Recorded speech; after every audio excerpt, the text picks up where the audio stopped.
namun ya penggunaan basic 2PL ini masih mungkin terjadi deadlock. Nah, kenapa deadlock? Karena kondisi sama-sama menunggu, seperti contoh ini ya.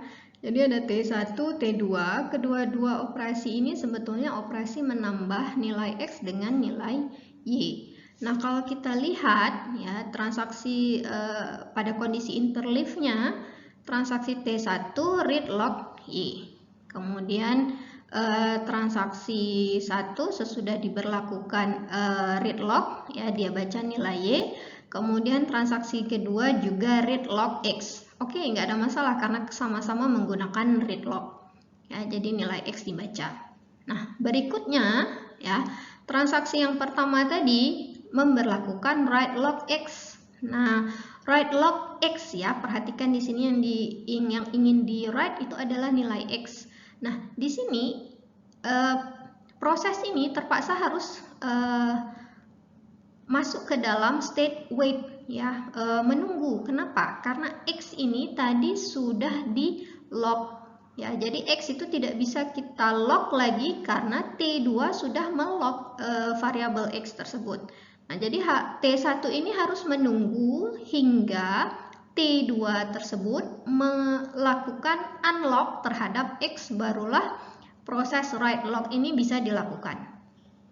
Nah, kemudian T2 juga pada time 7 juga ingin melock nilai Y ya, nilai Y. Sehingga ini juga gagal dilakukan. Kenapa? Karena read log Y itu belum dilepas, belum di-unlock ya, sehingga sampai di sini juga transaksi kedua berada pada wait state. Nah, kedua-dua transaksi di sini saling menunggu. T1 menunggu T2 melepaskan locking terhadap variabel X. T2 juga menunggu T1 melepaskan locking terhadap variabel Y. Nah, kedua-duanya ini saling menunggu sehingga terjadilah proses yang disebut sebagai deadlock. Nah, kemudian variasi daripada 2PL ya, two phase locking ini ada yang disebut sebagai konservatif 2PL. Nah, konservatif 2PL ini adalah protokol yang bebas dari deadlock. Nah, kata kuncinya di sini bebas dari deadlock. Jadi dia tidak, pada penggunaan konservatif 2PL ini tidak akan ada deadlock. Nah, kenapa? Ya, karena pada konservatif 2PL transaksi melock semua item data di awal. Jika ada satu saja item data yang tidak bisa di-lock, maka item-item yang lain pun tidak akan terlock. Nah, jadi kalau tidak akan terlock, maka transaksi akan rollback. Kemudian menunggu, lalu mencoba lagi untuk melock semua item ya. Nah, konservatif 2PL ini sebetulnya bisa membatasi konkurensi ya. Kenapa? Karena dia memang prosesnya itu harus menunggu dulu transaksi yang lain selesai, barulah dia bisa melakukan transaksi yang diinginkan. Nah, kalau kita gambarkan dalam bentuk diagram, jika ini ada diagram, nah ini adalah time-nya. Nah, pada tahap pertama ya, dia semua transaksi itu semua item ya, semua item data yang diperlukan itu akan di-lock semuanya. Jadi beda dengan basic 2PL. Basic 2PL itu proses lockingnya itu terjadi satu persatu seperti ini ya. Nah, sedangkan pada konservatif semua item data itu akan di-lock. Kemudian proses ya, ini adalah operasinya. Kemudian sesudah tahap commit ya, sesudah commit maka semua lock tersebut akan dirilis. Nah, namun jika ada satu item data saja yang tidak berhasil di lock, maka transaksi ya akan menunggu ya, menunggu kapan item data tersebut bisa di lock. Nah, kemudian ada variasi 2PL berikutnya yaitu strict two-phase locking. Jadi strict two-phase locking ini banyak digunakan oleh DBMS. Ya. Jadi strict two-phase locking ini memastikan strict schedule atau jadwal yang ketat, di mana transaksi tidak dapat baca atau tulis suatu item X hingga transaksi yang terakhir sekali yang menulis X tersebut telah commit atau abort. Nah, jadi misalnya ada suatu item X, ya, item X ini ingin dibaca dan ditulis oleh transaksi yang lain. Nah, namun transaksi tersebut tidak bisa melakukannya jika ada transaksi terakhir yang belum komit. Nah, namun sesudah komit barulah log terhadap item X tadi itu bisa didapatkan. Nah, suatu transaksi T ya tidak akan melepas X log-nya. X log ini bermakna write log yang dimilikinya hingga transaksi tersebut telah commit atau abort. Nah, jadi kalau misalnya suatu transaksi T itu telah mendapatkan X log, jadi X log tadi itu tidak akan di-unlock hingga transaksi telah selesai. Makna selesai apakah dia commit atau abort. Sesudah commit atau abort barulah X log tadi akan di-unlock.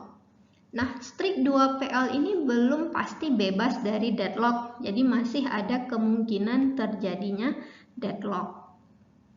Kalau kita lihat dalam bentuk diagramnya, ini bagian bawah ini adalah time-nya. Jadi pada proses locking pertama, ya, pada proses locking pertama itu satu persatu di lock, kemudian operasinya dilakukan sampai tahap tertentu. Operasinya ini commit atau abort, nah barulah semua log itu akan dirilis.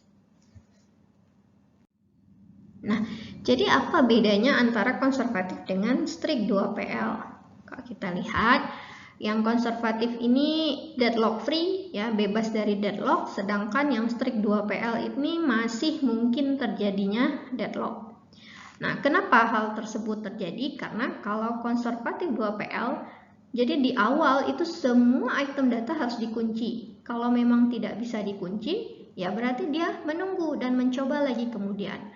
Nah, sedangkan pada strict 2PL tidak ada aturan seperti itu. Nah, jadi dia boleh saja mengunci beberapa satu persatu item data yang ingin digunakan. Nah, namun pada strict 2PL ada aturan yang penting, yaitu dia tidak akan mengunlock item data yang digunakan hingga transaksi tersebut berhasil di-commit atau abort. Nah, jadi ada item data yang menggunakan X-log itu tidak akan di-unlock, ya, sehingga transaksi tersebut commit atau abort.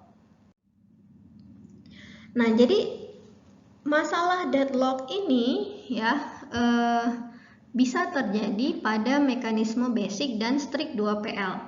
Nah, jadi bagaimana, ya, deadlock ini bisa terjadi? Situasi di mana suatu transaksi A menunggu resource yang telah terlock oleh transaksi B. Namun transaksi B juga sedang menunggu resource yang telah terlock oleh transaksi A atau transaksi lainnya. Jadi istilahnya saling tunggu, ya, saling tunggu, nggak tahu kapan bisa terbuka lognya. Nah, deadlock ini minimal melibatkan 2 transaksi, boleh lebih. Nah, dapat diatasi dengan kita cegah deadlock itu terjadi, atau jika ada masalah deadlock, bagaimana cara mengatasinya? Nah, mencegah deadlock terjadi ada beberapa cara. Yang pertama, lock semua item data di awal. Jadi maknanya di sini yang digunakan adalah konservatif 2PL. Ataupun kita mengurutkan item data menggunakan timestamp. Ya, jadi kita urutkan item datanya itu menggunakan timestamp, di mana timestamp ini merupakan pengenal unik yang menandakan waktu mulai setiap transaksi. Jadi ketika transaksi itu dieksekusi, ya, transaksi yang lebih tua itu akan diberikan prioritas. Nah, ketika mengakses data yang sama, ya, maka transaksi yang baru itu harus rollback. Nah, jadi karena ada urutannya, ya, urutannya berarti siapa yang lebih tua itu akan diberikan prioritas. Nah, kalau ada transaksi yang lebih mudah mengakses data yang sama, maka transaksi yang lebih mudah tersebut ya harus rollback. Jadi dia harus menunggu transaksi yang lebih tua tadi selesai terlebih dahulu. Nah, kemudian bagaimana cara mengatasi masalah deadlock ini pada di BMS? Nah, terkadang di BMS ini membolehkan deadlock terjadi, namun kemudian diatasi. Jadi bagaimana cara mengatasinya? Bisa dengan tunggu dan retry. Jadi wait and retry. Ataupun memilih satu transaksi terlebih dahulu. Ya, jadi mana yang prioritas? Kemudian bisa dengan abort salah satu transaksi atau kedua-dua transaksi sekaligus. Ya, jadi kalau misalnya ada dua transaksi yang konflik, maka salah satunya di abort atau kedua-duanya sekaligus. Nah, solusi yang paling sederhana untuk mengatasi masalah deadlock ini yaitu dengan menggunakan lock timeout. Ya, jadi timeout based protocol.